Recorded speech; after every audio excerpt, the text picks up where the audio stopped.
And several homes severely damaged after a speeding car crashes into 3 Huntington Beach homes. You can see a lot of destruction left behind in the car's wake. Our Amber Frias joined us live from there to give us a closer look at that damage, and it is extensive, Amber.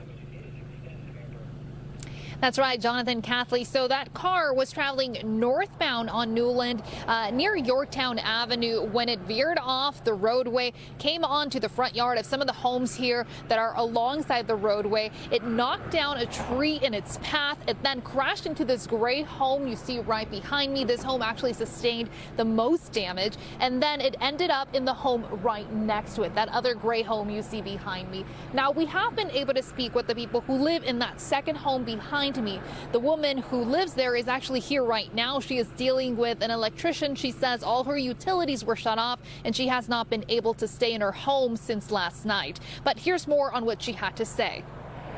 I'm still in shock. Haven't really still kind of trying to figure out where to go from here. What are the next steps? So I think the electrician is actually arriving right now, and hopefully then the gas company can come out, and hopefully if we can get everything turned on and they can get everything barricaded off, we can all stay here. But otherwise we are going to have to figure something else out for the time being.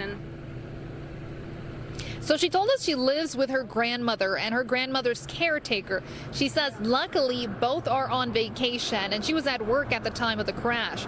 She did say the home with the most damage had a mother and her 2 children inside. She says they are okay, but that they are not able to stay in their home because it was yellow tagged.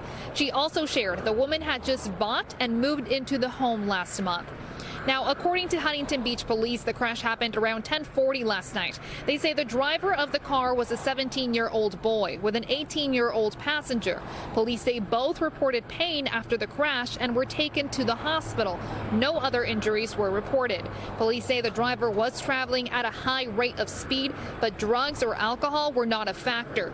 The driver was cited for driving without a license and reckless driving. Meanwhile, neighbors remain concerned for their safety. They say this isn't the first crash they witnessed on this stretch of Newland Street and are urging the city to implement traffic calming measures. Oh, it terrified us. It's a scary thought because we, in the past, a few years back, where our 2 cars parked right here, same exact situation. We were dead asleep in the middle of the night, woke up to a loud sound, and both of our cars were totaled by one small car.